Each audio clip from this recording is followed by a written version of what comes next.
You know that scene in the Westerns when the guy walks in, everything goes quiet? No, it's nothing like that at all. Good morning. Good morning. That's great. Thank you very much. Lovely to see you all here. Thank you for taking the time out, taking a day out to come to the Learning Technologies Summer Forum. Really appreciate you being here.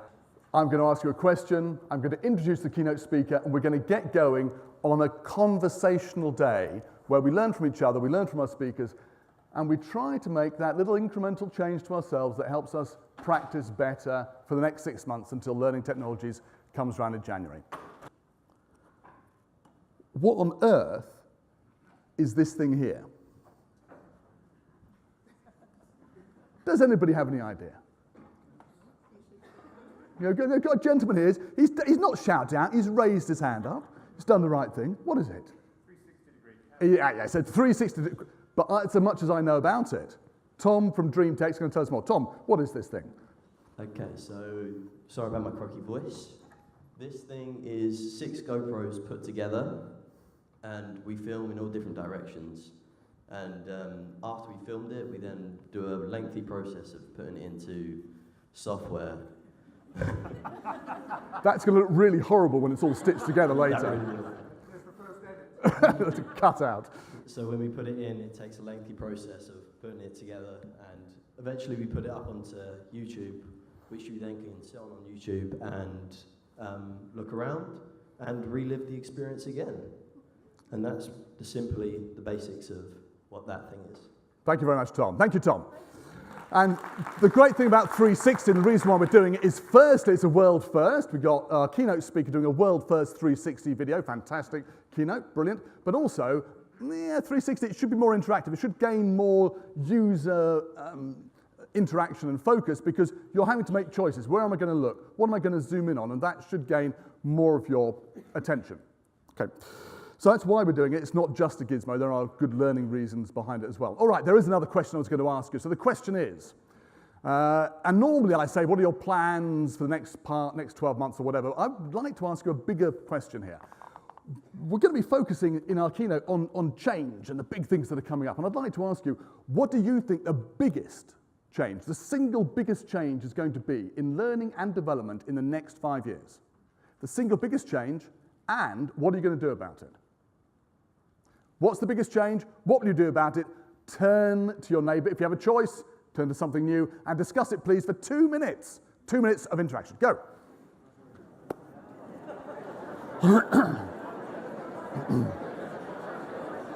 There's no right or wrong answers. What's come up?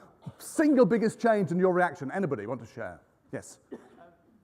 Something we were talking about was learning, how to tap into the learning at the point of need Yeah. thing.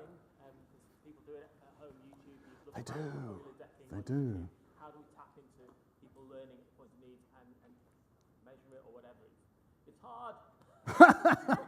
How do we do it? Because people are doing it anyway. It's a really good point. People are doing it anyway. And how do we tap into it and help, or rather, I'm not going to lead the question, but what's our role? Is it to lead? Is it to facilitate? Is it to curate? I don't know. Anybody else got any good thoughts around this? You were just doing your hair, or was that a thought? Just the hair. Okay.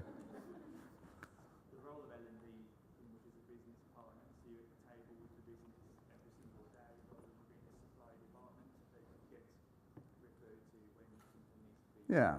I always say we're the pizza delivery people. They phone up, they want some training with anchovies on top, right? Do we want that, or do we want to have a much more influential role? Yes. What alternative outputs might there be? Yeah. Maybe the process is wrong. Guy phones up, the pet hate, time management training. I'm not saying it's not right, sometimes it is, but somebody phones up and asks for their team to go on time management training. My reaction is, no, you need training to be a better manager. That's the problem.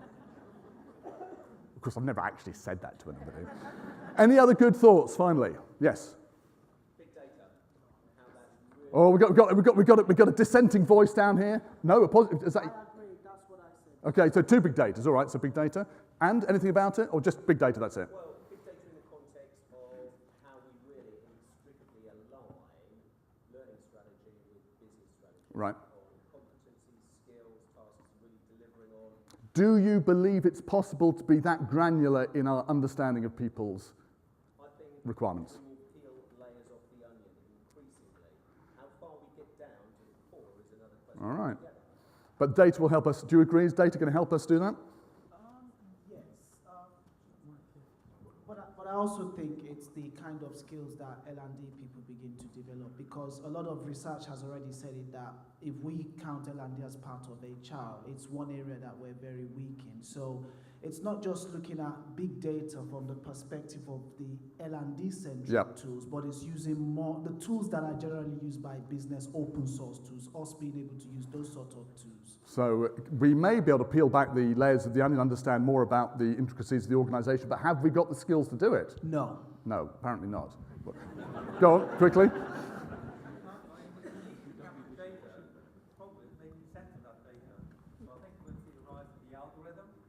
Ooh. So, you know, I think when you do a search on the web these days, you think you might be searching the open web, but you're not. You're searching something that knows about you. It's horrible. And you know, when I was younger, it was different. Now, all the suggested ads popping up are for hair and retirement plans. Oh, you look okay, actually, Donald. Thank you very much. That's because I answered the advert and I took care of myself. So it's all, you're right. Okay, so we've got data. The data and I think the rise of the algorithm is a great phrase, absolutely. So maybe we've got the skills to deal with it, but perhaps we need to have the skills to understand the algorithms and certainly the brain power to understand what's happening in our organization on the basis of data rather than on guesswork. Gosh. I love this. I could stand here talking all day. Well, you don't want to hear me. You want to hear the keynote speaker that we've got set up. We're going to do the conversational approach this morning. We're going to have a keynote who's going to talk for something like 30 minutes. Then we're going to have a conversation for about 30 minutes. I'm going to be watching Twitter. If you've got questions, comments, observations, disagreements, if you want to throw up, please throw up those thoughts using the hashtag LTSF2016. I'll curate those, and when our keynote sits down, I'll be able to say, well, look, Bob and Jane agree with you, but Mohammed and Jimmy don't, and we'll have a conversation immediately. But of course, we'll also have microphones roaming the floor during the second 30 minutes. So conversational, interactive approach to start the day. It's the way we mean to go on. Who's our keynote speaker? Well, of course, I'm well prepared. I printed out my introduction to our keynote speaker, and I said to him, what do you want me to say? He said, don't use the introduction, so I'm not using that. He said, just say what you think about me. Well, what I think about him is I've known this guy for a long time, followed him, stalked him online for a long time, known his work for a long time, been very interested in what he's had to say, because he's introduced one of the key ideas for me 17 years ago that has transformed the way we think about the future of learning and work and organizations as a whole, the idea of wirearchy. It's been my delight to have met him recently in Australia, as it happened last year, and to get to know him better, and it's my great delight to invite him onto the Learning Technologies stage. Please welcome our keynote speaker, Mr. Jon Husband.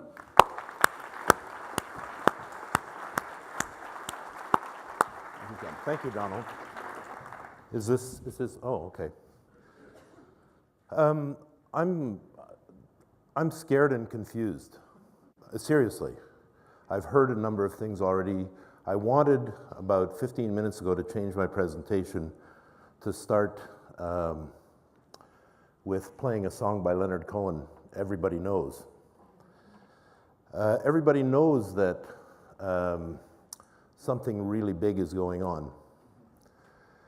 And I think it's really just started. We've had the web now for about 15 or 20 years, and it's moving through our lives. We're trying to adapt, but we're still working at plans, models, planning, how to do things, what's the right answer, and I'm not sure there are any. With respect to hashtags, please also use hashtag Wirearchy so that the word spreads around.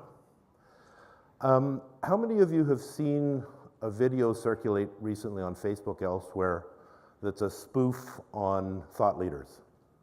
Anybody seen that?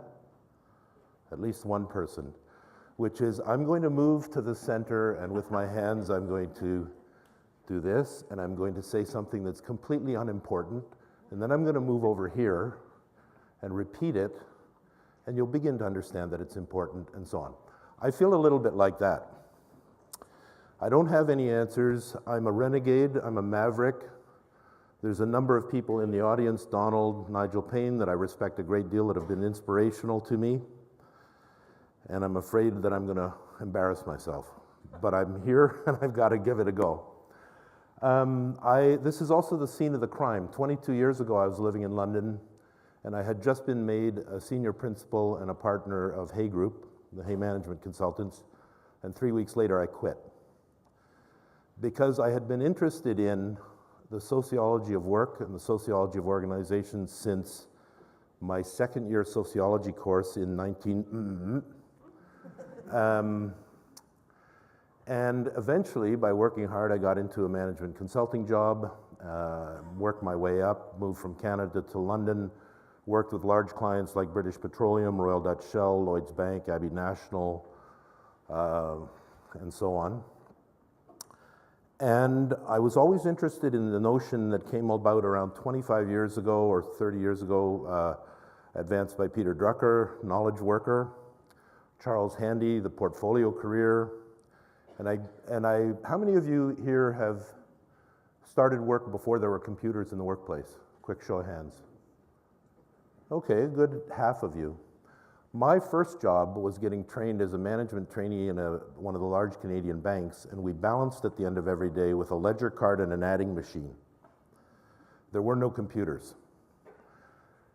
And while I was working with Hei, there's a lot of methods, competency models, job evaluation that are related to the use of knowledge, and I began to believe that information technology would really, really change the nature of work, and so it has, and so it will. So let me launch into talking a little bit about Wirearchy. I just passed an article to Nigel last night, and I asked him to ask me an embarrassing question at the end of this. We have models up and down each arm. We have consultants and vendors selling us all sorts of solutions. We impose these models on people. The workforce is by and large disengaged, or at least most of the surveys tell us that. What is it that makes people come alive, feel alive, want to learn, want to work? Interesting question. This statement came out of an executive MBA program that I created and delivered about 10 years ago when I was just starting to get into Wirearchy. And one of the students said, I've noticed that things keep changing all the time. We have reorganizations quite regularly. In the past, we had step change, plan change. Now, just being organized is periodic. That keeps changing. The point I want to make there is rather than an either-or world, we're now, how many of you have heard the phrase both and? What both and means is that there isn't a particular answer. There's that answer and this answer. And I'd like you to keep in mind the notion of polarities as we go through this talk, that there are very few things that have a cause, an effect, a problem, a solution. There are various ways of addressing things, so it's a both and world. Part of what's causing this, and I apologize for this being in French. I live in Montreal. I mainly live in French. And I'm working with a man, Michel Cartier, who is the Francophone world's answer to Marshall McLuhan. He's about 85 years old. I'm translating all of his work. What we have here is a growth curve, time from prehistory through to the post-industrial era, the quantity of information and the population in the world. Back in caveman times, there were paintings on walls, and that's how people told stories and conveyed information and created meaning. We moved through, and that was spread around orally from generation to generation in a family. The time to transfer information, absorb information, and learn was quite long, and it was in between going out and clubbing rabbits and clubbing lions to eat. Then we moved into clans, and we started getting inscriptions on monuments, hieroglyphics, through to ornate Bibles, stained glass windows. We started having cities, then nations, and you see these dotted lines. As we move into the industrial era, we had the printing press, then radio, then cinema and television, video games, and the time that information circulated and was used began to compress very significantly. Here it was a month, you'd watch a TV show, you'd talk to your neighbors about the TV show, you'd hear a radio show, you'd talk about that, and within a month, the information would circulate. As we got into the computer and the internet, it began to be one day, and now it's almost real time. There's a very good book that came out about 18 months ago called Present Shock, When Everything Happens Now, by Douglas Rushkoff. And the implication of this convergence is a rupture with the way we have done things in the past and this relatively static and stable moving through stepwise information and knowledge to use it. And in addition to that, it's creating literally millions of niches. Arguably, you could make the case that each person is his or her own niche. And I write sometimes about what I call the mass customization of life, where each of us taking in all of this information, we can look up anything and we can decide how it relates to us, who we are, what it means to us, and how we want to use it. Here's a pictorial representation of this. Again, ancient times, chiefs of clans, kings, queens, cardinals, bishops, the church, the state, the government, the corporation, and the church. These are all top-down deciders of how information is going to be used. They create the rules, we follow the rules. With the internet, we have what's called a second superpower that has entered the game, which is mass opinion, whether it's in an organization, whether it's in a community, whether it's in a nation, or increasingly around the world, about things like terrorism, about refugees, about climate change. And it is becoming a two-way flow of information and power. And I would argue that these new conditions are not going away. In fact, I think they're going to intensify, densify, accelerate, and we have a lot of things coming at us, as we can see here. The blue dots are what are called the foundation of technology: internet, social, mobile, cloud, big data. The green dots are the things that are accelerating innovation, so 3D printing, renewable energy, Internet of Things, cognitive systems, nanotechnology, robotics, blockchain. The gray are all of the different kinds of initiatives in areas where the combinations of these things may begin to have impact or will have impact and will create new and different forms and models of doing things. And the purple line is, what does this mean for an economy, for the way we make a living? What's happening to capitalism? Will we have guaranteed basic income because there's too much unemployment? We don't know. But it looks like this is the future that's coming at us, and it's very volatile, it's very uncertain, it's very complex, and it's very likely that we'll all be living with a certain degree of ambiguity that we did not know before. And so, we probably want to get into thinking about something like learning as a way of being. We have to keep adapting. We have to keep thinking. We have to keep observing. We have to keep talking with each other. We have to keep trying things. But where we're coming from, virtually all of us, and this is what caused me to undergo a very traumatic period of my life, because the next 4 or 5 years after I quit working at Hei here, I had to move back to Canada because I had a work permit. I couldn't stay here. And I didn't know what to do. I had no idea what kind of work I was going to do, other than I hated what I had been doing because I didn't believe in it anymore. But we've all come, since the Second World War, through a process, whether it's school, work, training, of assumptions that there is a formal and stable arrangement of knowledge. That's what determines org charts. If you know the process, if you're from the HR world of job evaluation, all of your organizations probably use either the Hei Method or the Towers-Watson method or WJQ, various forms of job evaluation. They're all the same, they just have different labels on them, and they all rely on a vertical arrangement and deployment of knowledge. Hyperlinks change that. So this is what started to happen. That's why I asked who of us worked before there were computers. This started to happen, and then hyperlinks came along. But When I talk about Wirearchy, when people read about Wirearchy, they often say, oh, that means hierarchy's going away or it's dead. And I don't think so at all. I do think that the nature of hierarchy is going to change very significantly.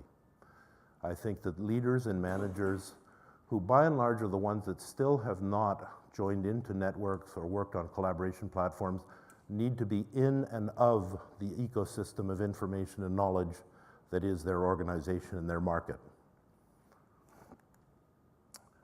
Here are very quickly a snapshot of the Hei method. All of the other methods are the same. It just shows you that this is actually the top, and that goes down. If I were evaluating Mervyn King's job, or I guess it's Mark Carney now, a Canadian, who's the governor of the Bank of Canada, he'd be at a G-level know-how. An analyst in the Bank of England would probably be at an E level. The janitor would probably be at a B level, and so on. And this is the method. It's very, very technocratic, technology and engineering oriented. You sit down with a job description or now a questionnaire, you run through these different definitions, you end up picking a number, but it's a box that you fit people into. This is the second factor, problem solving, and as you'll see, the thinking environment. Don't be fooled by F generally defined and E clearly defined. That means there are policies, practices, guidelines, regulations, performance measures, metrics in place.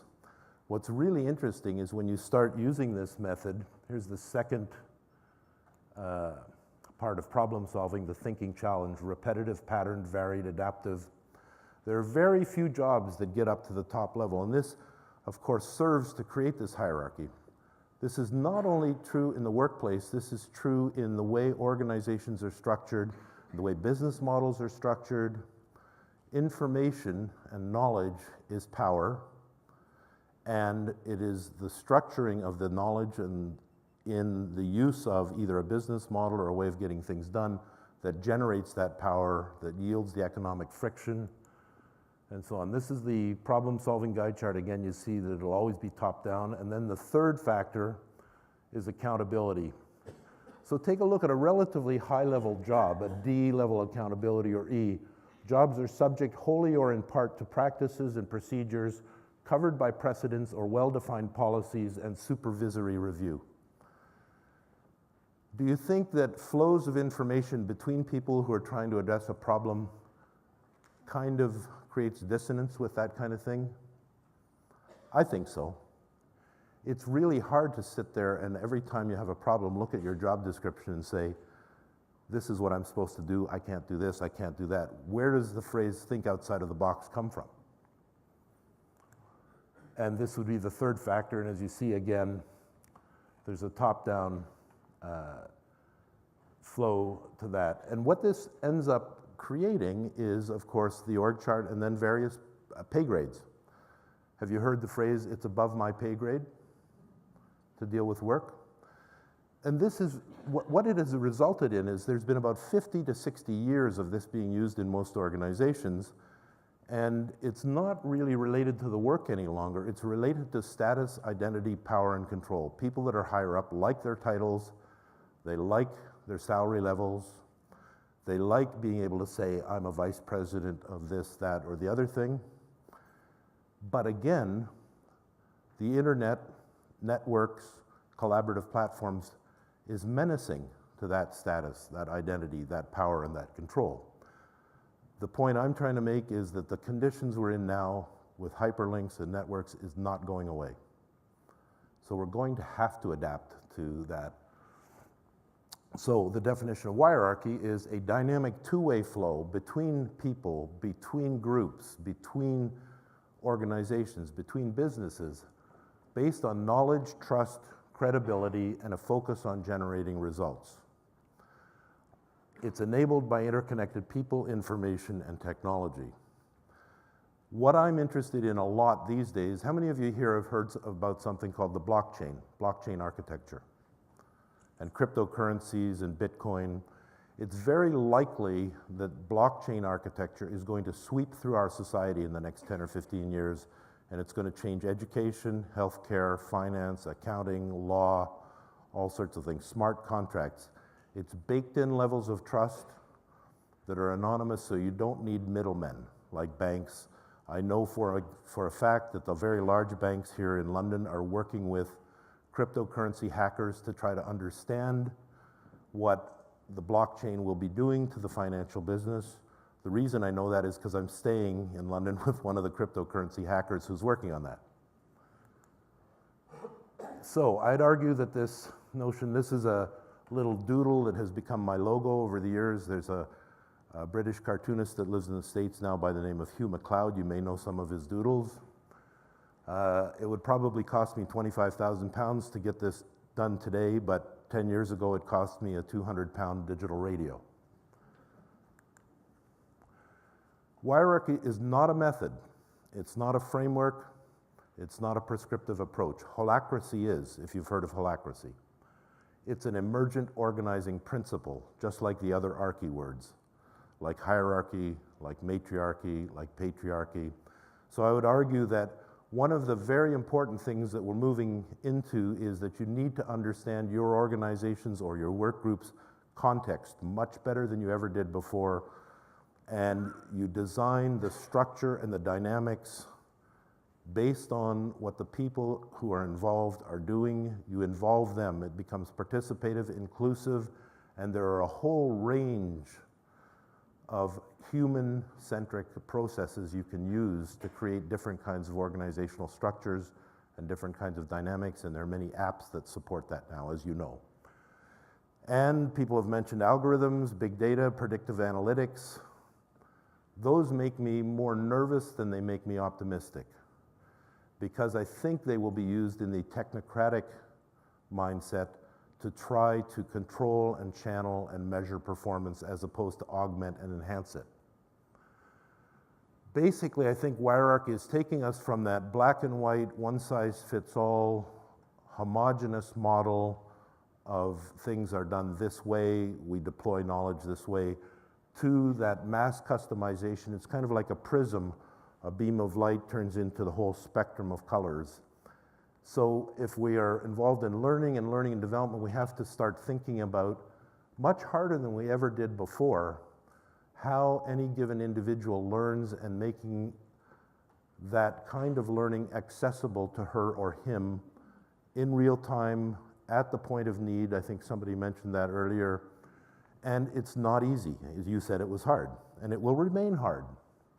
And networks are not going away. They are everything. This diagram is by a friend of mine. I don't know if any of you know the name Valdis Krebs. He is the world's pioneer in mapping and visualizing networks. So this is a way of effectively taking an X-ray or an MRI of the org chart. This would be the same organization, but mapped as a network in terms of who connects most densely and most often with who in order to find things out, get things done, move things forward, and so on and so forth. So it allows you to look at the organization and begin to ask strategic questions. Another fellow you may know the name of, Diane Hinchcliffe, is very well known in the IT and Enterprise 2.0 or social business space. This is what information technology has effectively wrought to organizations in the last 10 years. There are social technologies for mass collaboration and self-organization that are email groupware, wikis, online communities, blogs, chat, unified communications, crowdsourcing, collaboration suites, digital organization support tools. We're starting to see more and more hackathons or hacking for purposeful change. All of those things inspire, enable, and empower. There are new methods coming along, although I argue that Wirearchy is not a method. Diane's got it wrong, and I argue with him all the time about that. But there are podular organizations, there's social business, holacracy, responsive org. These are emergent theories, methods, ways of looking at things. We will hear more of them. We can't escape this. It just has to happen. And it touches all aspects of business. It touches marketing and sales, product development, project management, resources, budgeting, leadership, governance, management, hiring, budgeting. There are more and more apps coming along. The implications of all this are On the left-hand side, this is what hierarchy used to value: the size of a budget, the size of a work group, the size of a department, relative stability, silos, specialization, role clarity, making sure you got the job description just right, status, prescribed authority. Because of networks and hyperlinks and information flows, what's becoming important is speed, flexibility, innovation, integration, intuitive expertise, knowledge that's available when we need it, as we need it, in the context that we've been able to clarify and define. So we're moving from discrete events, a certain amount of time to adjust and absorb that information that's needed, predictable outcomes, and the sense of the future as a continuation of the present, extrapolating into the future. Wirearchy implies continuous process, adjusting on the fly, harder and harder to predict the outcomes, and the future is complex and uncertain. I'll refer back to those curves in terms of what's coming at us. One of the responses to these new conditions is from a Welshman by the name of Dave Snowden, who's known in the knowledge management area. How many of you know the name Dave Snowden? This is the Keynesian framework for dealing with complexity. Dave and I are good friends. I just spent a week in Wales with him last week, and we had a big argument between 10 p.m. and 2 a.m. with 3 bottles of wine over the relationship between Wirearchy and complex adaptive systems. If any of you have ever met him, he won the argument. I did not. I never will. You may know the name Harold Jarkey. He's a good friend of mine, another Canadian, who does a lot of work with personal knowledge mastery. He's a colleague of Charles Jennings and Jay Cross, RIP, and Charles Quinn and Jane Hart of the UK. Harold has done a fair bit of writing about Wirearchy and how knowledge network functions when it's in balances. Openness enables transparency, transparency fosters diversity, diversity reinforces openness, that over time creates trust. Trust is the fertile garden for effective learning. If you think about the fact that 70-20-10 model implies that 70% of the learning that you're going to be doing is informal, while doing the work, in collaboration with other people, you want to be working with people that you trust, that you enjoy, that you can talk with, rather than some grumpy guts that says, leave me alone, I'll show you later, or whatever. In learning, and this is your field, and remember, I'm not a learning professional or specialist, this is what's happened more or less in the last 10 years. Initially, social computing tools, blogs, wikis, collaborative platforms. I remember 5 years ago, there were all sorts of arguments about the role of LMSs, whether they were going to be effective or not. They began to adapt by increasing the usability and building in collaboration tools. LRS is learning record stores, and that's, how many of you know of the XAPI or Tin Can? I was just talking with Aaron Silvers the other day in preparation for this. You'll see in the next slide. But XAPI has arguably replaced SCORM, and it allows you to record and store and carry your own personal learning experiences in a way that's much more effective and flexible than the past. I'm very curious about what's going to be happening with MOOCs and whether they will, in some form or another, find their way into organizations, and particularly along with the blockchain. Something that's very, very new is that the MIT Media Lab about 2 weeks ago came out with an article where they have created a blockchain application that allows for the certification, essentially academic credentials, which has been one of the problems with MOOCs. But if you start finding ways to enable transactions that verify and authenticate that you've done courses and learning, and you store that in the blockchain, there's another blow against the traditional university. And traditional universities are some of the most interesting bastions of solid traditional hierarchy. And working out loud, of course, is something that's gaining a lot of recognition very rapidly for a lot of good reasons. And it will continue, I think, to make what I call Wirearchy more and more practical and more visible. Charles Jennings, you probably all know the name. The closer that learning occurs to the work, in the doing, the greater the value it will have. it's great to learn things, take them in off a screen, off a book, from a manual, but it's not until you do something and use it that you know that you know. The XAPI, as I mentioned, learning is happening everywhere. People learn in many places doing many different things. So we have searching, improving, sharing, et cetera, learners, tools. What was very, very nice and complimentary, and I just thought I'd do a bit of self-promotion here, is that Aaron said to me the definition and dynamics of Wirearchy were fundamental design criteria for the XAPI. So I can retire now. This is practical applications of the Tin Can API or XAPI. I noticed by looking around at the different sessions that are coming up that you'll be talking about various forms of this: blended learning, mentoring, team learning, just-in-time performance support, multi-device learning, badges, LRS, etc. Harold, again, working and learning out loud connects us. This is a diagram that he built for when we were talking about Wirearchy.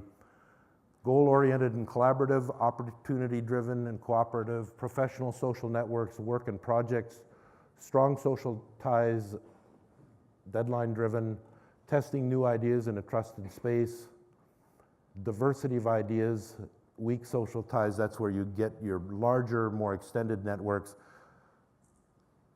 throwing new ideas at you, or you may run across them. Some of you may have heard the term over the last few years, adjacent serendipity, or you'll notice that if you're in networks, you might be thinking about something and whoops, tomorrow or the next day, along come some links that are very, very useful. It's almost like magic. And the more you're in networks, the more it happens. So this is working out loud and learning out loud in networks. Tiny Triumphs is a new way of looking at things that's been put out by a friend of mine, Anne-Marie McEwen, the Smart Work Co., where she's basically saying, all of this is well and good, we have all these models, we have all these tools, but people learn on their own, one step at a time. You can be looking at things, thinking of things, and there's always a moment when the penny drops and you figure it out. And there is no magic method that will create that consistently across a range of people. Every person's cognition, emotions, psychology, levels of stress, levels of openness is different. So every time you learn something, consider it a tiny triumph, stick it in your back pocket, put it in your LRS, in an XAPI application, and keep going, because you're going to need to keep learning for the rest of your lives. In an always-on, every which way connected world, which I argue we will see for the rest of our lives, the most important connection to make and to sustain is to know yourself, to stay connected to yourself, but also recognize that you do nothing in a vacuum.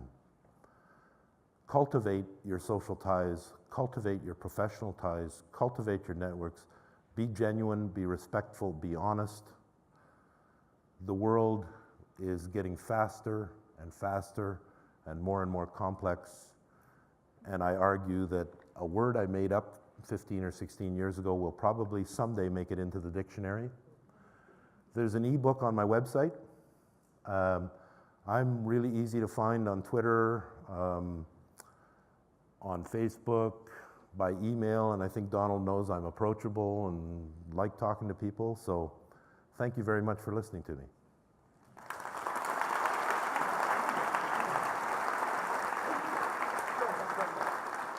Thank you very much, John.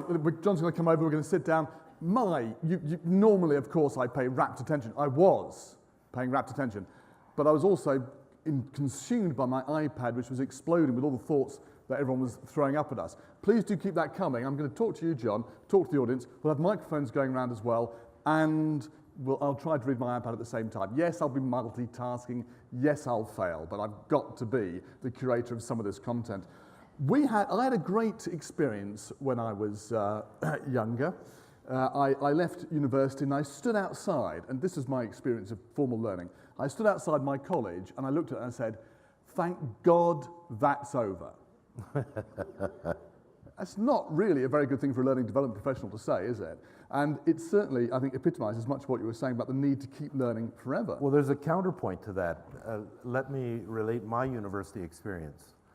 I went to a relatively unusual a college that's part of a university in Canada by the name of Glendon College, and it's now where all of the people that are trained to become foreign service officers and diplomats go to school. It's a humanities place, but it was the only bilingual college in Canada at the time. And I was always kind of a bright, eager beaver, and in the beginning of my second year, second week of October, I started specializing in sociology, psychology, and philosophy. And 3 of my professors asked me to meet with them over lunch one day.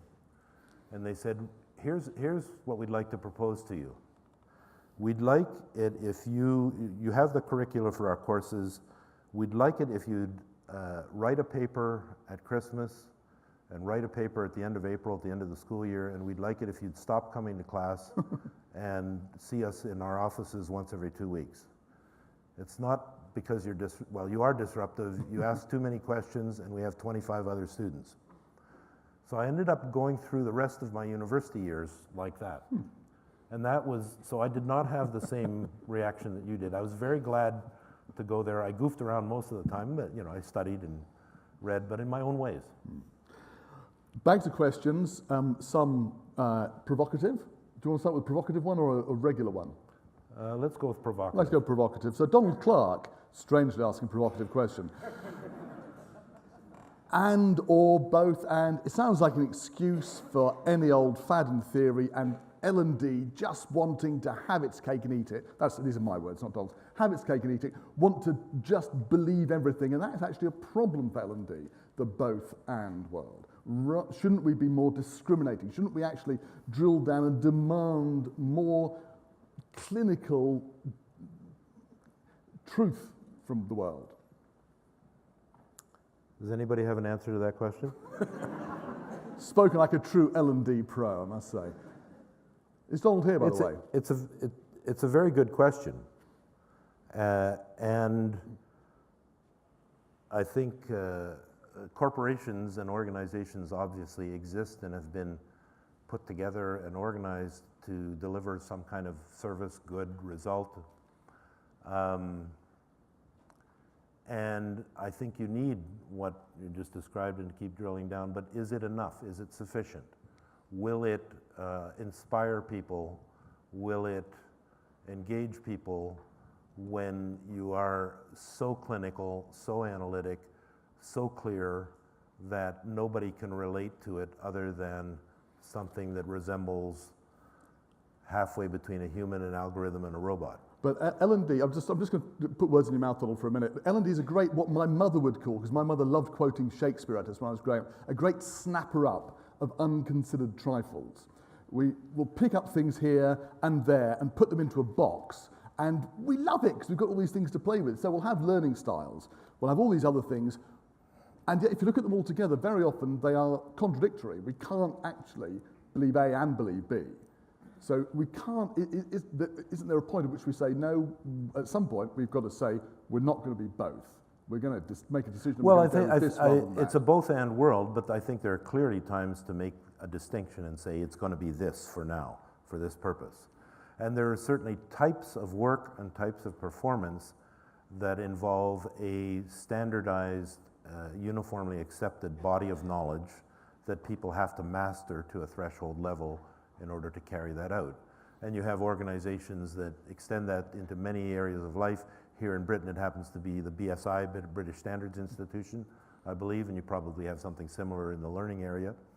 But maybe I'll try to use a personal example. I've been, in my life, through an awful lot of training, like most people, certainly in the bank, and then I worked for the Canadian Human Rights Commission for a couple of years, and I used to do a lot of presentations and facilitate workshops. So I've had a lot of facilitation training and training, and then management consulting, a lot of training in these methods and in how to do competency models and so on. And those were all very useful, and I learned them, and they were formal, but the things that made them come alive for me, that turned me from a mechanic to a craftsman, I believe, were the things that got my curiosity going, the whys. Why do we do this, and how does it have impact? And almost always, and I think this is something that most people possess, how can I do it better? And I'm not sure that yields, I mean, I think big data, predictive analytics, fine granularization of how to do things is very useful, but I think people are going to take it on board one person at a time along, according to their level of curiosity, interest, capability, and so on. I'm going to ask in a second if anybody's got questions, and you put your hand up and throw a question out, but I've got another one here which I really love, which came up during the chat. Sorry, that's me pretending this is a webinar where I'd watch the chat at the same time as somebody's speaking. That's an involuntary Freudian slip. Richard Kluwer asked a great question. He said, look, we currently live in a capitalist society. Will the changes that technology bring require a more socialist society? My ride to that is there not a possibility of going towards a more oligopolistic society with a few people in charge of most of the resources of the world as a result of the widespread availability of information? So nothing much, just a couple of minutes. If you could reframe the entire socio-political future of the world. It's something I think a lot about, because the arrival of the internet and the web, if you'll remember, there was something called the Electronic Freedom Foundation, and there was a lot of talk in the early days about information wanting to be free. There were notions of the sharing economy, the giving economy. There's a utopian and idealistic side to Wirearchy, of course, which is the democratization of the workforce and higher involvement, higher empowerment, higher responsibilization of people. But there's equally a dark side, which is that I think an awful lot of people just want decent jobs so they can pay their mortgages and feed their kids, and they more or less, appreciate being told what to do as long as it's not too onerous. And I think there's a lot of that. I remember very clearly working with a large insurance company in Vancouver about 10 years ago, where we were facing more and more complex issues. I was working with the executive team, and we had a day-long working session with about 200 of the top managers in different working groups, and at the end of the day, presentations. And this one group, it was fascinating. They all lined up, and then the person who was the spokesman stood on a table behind the wall of his defending teammates, and they said to the CEO, we want you to tell us what to do. We do a good job, we show up every day, we will be good employees, but you tell us what to do. And he, to his credit, said, the world is too complex for that, I don't have all the answers, we need all of you. How can we engage more of us in responding to these increasingly complex conditions? There's a notion of, I was talking about it last night, I think talking with Donald about it yesterday as well. It's the early days of apps and platforms, and there's a phrase, I think I mentioned at the beginning, called platform capitalism. First mover catches all of the users, and then certainly at this stage, Uber and Airbnb are the ones that are monetizing and extracting that money out of it. I think the same thing is possible for workplaces, where you end up with a less visible, benign dictatorship of hierarchy, because people do, in the face of complexity, want to be told what to do, how to do. And that's, we have this proliferation of models, best practices, ways to do things, competency models. And quite frankly, I think as much as being effective, it's confusing the heck out of a lot of people. So I don't really know what all of this means. I think that with respect to capitalism, I think most organizations that are publicly traded organizations are managed to quarterly objectives coming from analysts' earning estimates. That's what the managers manage towards. And that is a drastically short-sighted optic on the role of corporations and work in society. I hope that changes. I think capitalism is under deep question at the moment. I don't know that anybody knows really what socialism means. I suspect that there will be a lot of unemployment in the next 10 or 20 years. That's the reason when I started paying attention to universal basic income articles and essays and analyses, There were only maybe one every month or two, and now there's kind of one coming out every week, and there are referenda and so on. So there are big changes in the wind. How it all ends up, I don't know. It could be benign dictatorship and capitalism in a less visible but more rigid form, or it could be, I think the young people today have kind of given up, and they're trying to create a new and different world for themselves, but they are ignoring us. We don't have an answer. Certainly, if socialism means, in the classical turn of phrase, common ownership of the means of production, perhaps that will happen in some areas, but I doubt if it will happen. Well, there's a very large movement, and I'm close to it with respect to blockchain and what's called the commons and peer-to-peer. The Peer-to-Peer Foundation, Michelle Bovens, Vinay Gupta, Lane Hartzell, David Bollier. There's a book called Beyond the Wealth of the Commons, Beyond Market and State. And there are thousands of initiatives around the world. There are cities like Barcelona and Madrid that have new mayors, and there's a lot of sort of grassroots, community-based initiatives because people are hurting. That's the truth. It's not. I think 5 years ago we had a vision of the future of work being bright 20-year-olds, 28-year-olds in Californian coffee shops with Apple laptops and perfect teeth, and it hasn't worked out that way. And I think it's going to Well, they're there. Oh, they're still there. And it's a savage world. Yes, that's true. That's true. But they're paying more for their rent this year than they were last year. Indeed. Okay, now I have got more questions here, but I'm aware that not everybody's on Twitter. And perhaps people don't feel comfortable asking questions on Twitter. Would anybody like to throw up a question with their hand? We'll get a microphone to you. Yes, we've got one down here. Binal's coming with the mic. Hello. I think we're in really interesting times at the moment, because when you look at the news, it's becoming increasingly obvious that the big corporations have far more power than governments do. So they're doing more in space exploration now than any government has been able to do ever. They're doing more for infrastructure globally and so forth. I think we're reaching a tipping point. So have we reached that tipping point where the large corporations have become the guys in charge? If we haven't, when is that going to happen? Well, is it inevitable? April 17th, 2019. There you go, you got your answer. It's a very good point, and particularly multinational corporations, because they effectively have more power and less regulation because they pick and choose where they situate things. I mean, I think a lot of people know, and this is the nice thing about the web, a lot of people know now that various corporations situate themselves either in Ireland or other places so that they don't pay taxes on their revenues. And what I'm surprised at is that these are the kinds of things that, again, quote unquote, everybody knows, but we haven't taken to the streets yet. There's a very interesting little book written by Canada's only public intellectual, John Ralston Saul, that came out about 15 years ago, called The Unconscious Civilization, and in which he coined the term corporatism. Yes, arguably corporations are in charge. Much of our world has been privatized and turned over to them, and increasingly our governments in the Western world are losing legitimacy.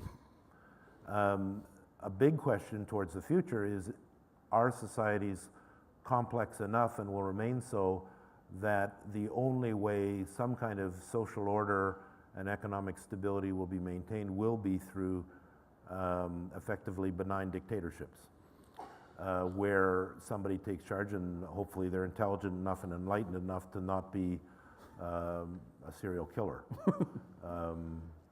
with no names mentioned of the current American election.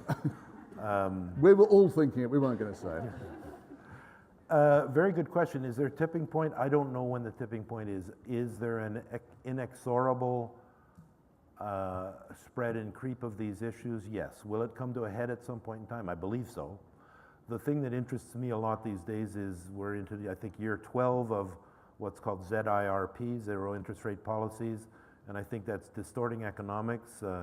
Interest rates have always been used as a measure of risk, a gauge of risk, and there's no real landmarks for gauging risk any longer. The major area that that's leading to is inflation in house prices, of course, which is beggaring younger generations. This is happening in London, Paris, New York, Vancouver, Toronto. Vancouver, I maintain a pied-à-terre there, And, you know, there's a lot of technology company stuff, but if you're a young couple that wants to start a family, they're starting to leave Vancouver because you just can't do it. Let's, I could sit and talk about economics, politics, and this stuff all day. It is the Learning Technologies Conference. I'm going to bring us back to a Learning Technologies question I've got from Bola, who's saying, what do learning and development practitioners need to do to go from being mechanics, and I'm not sure if this was a question necessarily for you, but I think it's one worthy of debate, from being mechanics to being craftsmen and craftswomen. That's what the phrase you use. So what is the transitional, not transitional point, what do you need to go from that understanding the basics to become a craftsman? What I'd like to do, with his permission, is turn that question over to somebody that knows a lot more about it and has been thinking about it. Nigel, do you have a response to that question? Seriously, I mean, you've got the time until the microphone arrives with you to come up with a brilliant answer. I'm not sure we have a choice, really, John. I think that as the world becomes more complex and as work changes around us, we have to move from being a mechanic to having a brain that engages and making decisions. And my answer to Don's point about not both and, he said somewhere, I think in another tweet he said, I'm either or, I'm not both and, I want analysis and truth. The point is that both and is a response to complexity. And if you give people... And not everything is complex, though. No, not everything is complex. Some things are going to stay... Not everything is complex. And you're right, there are things that you have to learn in a very mechanical, by-rote way to get basic skills and all of that. But as you engage with a world which requires that you keep contradiction in your head and working with people in organizations, that's one of the biggest issues to get over, people trying to run organizations, is that ability to be in some way an expert, but in some way a kind of humble suppliant who's just learning at the very beginning. Yeah, beginner's eyes in front of new complex conditions and so on. What is the key takeaway from this? Your final question. But back to the craftsman issue, and some of you may have run across this book. I'm guessing Nigel has, and I think maybe we talked about it last year. There was a book written about 20 years ago that really impacted me and has always stayed with me. The author is now dead, unfortunately, and she was a professor at McGill University in Canada. It's about leadership, and the title was Artists, Craftsmen, and Technocrats: The Dreams, Realities, and Illusions of Leadership. So if you parse that, artists are the dreamers, and they're the ones that need to dream, to come up with new visions, inspirational innovation. The technocrats are the people that use management science and all these methods and models. 90% of leaders and managers are technocrats, and somewhere in the middle are the craftsmen, who understand the artists and understand dreams and understand that there's an awful lot of stuff that's mechanical that needs to get done. And that's what I mean by craftsman, is you know the craft. You know, you don't pick up the violin and start playing like a genius right away. I mean, there's the odd 5-year-old prodigy that does. But, you know, you take lessons and you take lessons and you take lessons, but the more you master all of the techniques that are known for years and years and years, the more you get to be able to play jazz to yourself when you want to, or to entertain your friends. So the more that you learn the mechanics and the basics, the more you are able to eventually become a craftsman. So I would argue that learning and development professionals absolutely need to know the basics of blended learning, learning technologies, just-in-time performance support, and so on and so forth, but don't rely on those to provide you with the solid answers to every situation that comes along. Become a designer, become an artist, become a craftsman. And I would say that all those things are necessary, but they're no longer sufficient. Right. You have to have the basis. On top of that, you have to have the understanding, the communication with the rest of the business to be able to make it make sense and be useful. Great question from Mark Taggart. Both and world can be incredibly overwhelming. Doesn't L&D have a responsibility to bring clarity through curation? So isn't it our job to sort out the wheat from the chaff, stop people being bombarded with stuff, and help them find what they need in a context which makes sense? I think it's very important to do good curation. I know some people that do excellent curation, but the way I would necessarily interact with the curated material may not be the same as someone else. So I think that's a mighty task, and that's where you can become a craftsman, is in the curation. And I think that it's a priority for learning and development professionals to seek the most clarity that's available given the problems at hand, the context that they're working in, but to seek an ultimate clarity that provides an ongoing stable response to conditions, I think, is a fool's errand. I love the idea of a fool's errand. And I'm going to come back to a question based on that, which we talked about earlier. We're talking with the Kniffen framework in particular about the idea of things being complex but manageable, or being, what's the other? Complicated? Chaotic? Chaotic. Managers and people can deal with a complex world reasonably well, but when it gets beyond that, they need to have comfort with ambiguity. How much can, and I'm going to come back to a question we've got, how much is it our responsibility to help people develop a sense of a comfort with ambiguity, and how much is it our own responsibility to be comfortable with ambiguity in a way that I think a lot of L&D people are not? That's a good question. I think... And this is based on a question actually which again Donald Clark asked about leadership training, whether leadership training was counterproductive because it produces people who have a vested interest in supporting the hierarchy and in supporting clear answers for problems.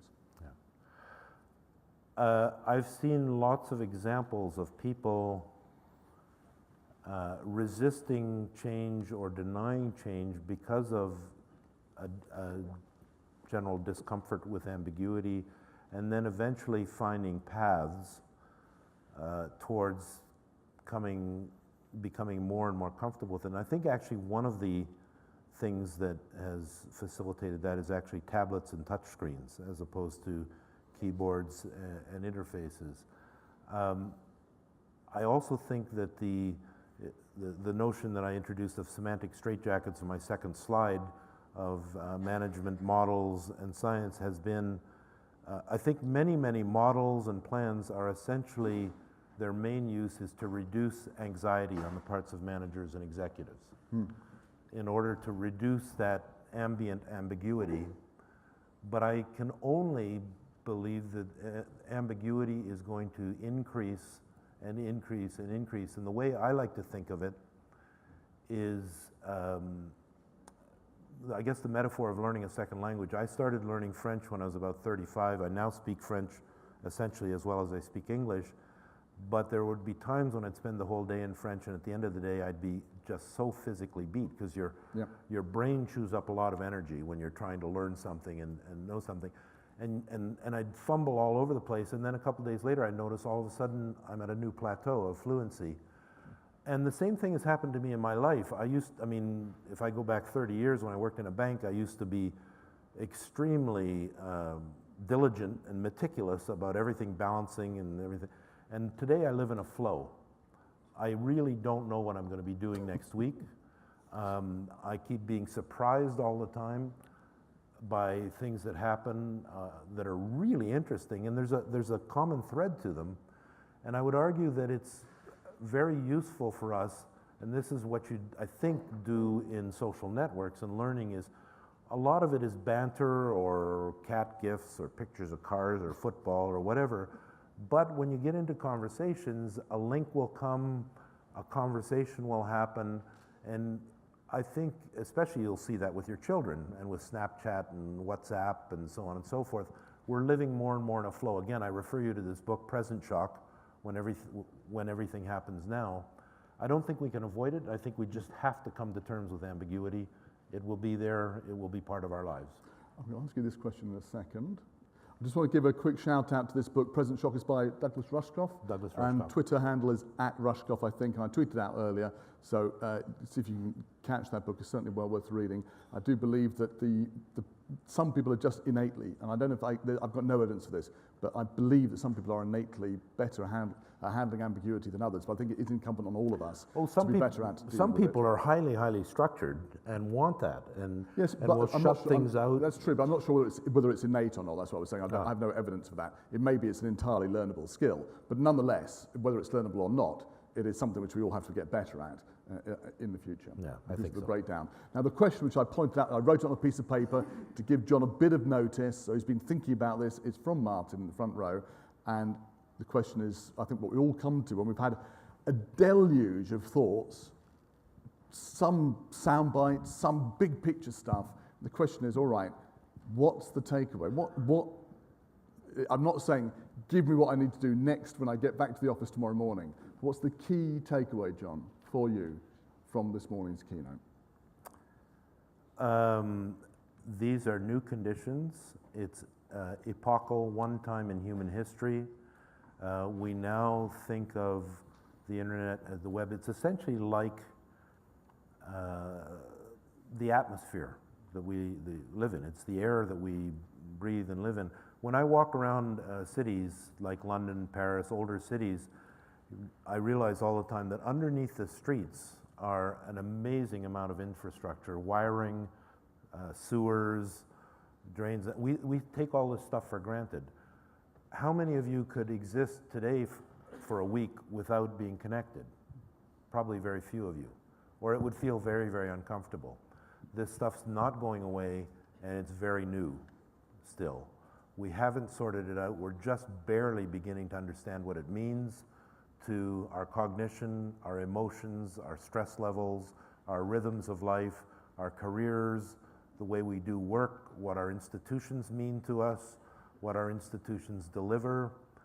I believe that Wirearchy is that principle because we're not going back to the assumption of those methods and guide charts and job evaluation was the next time there's a change, we're going to get it right. And there's a certain amount of stability and things will stay static.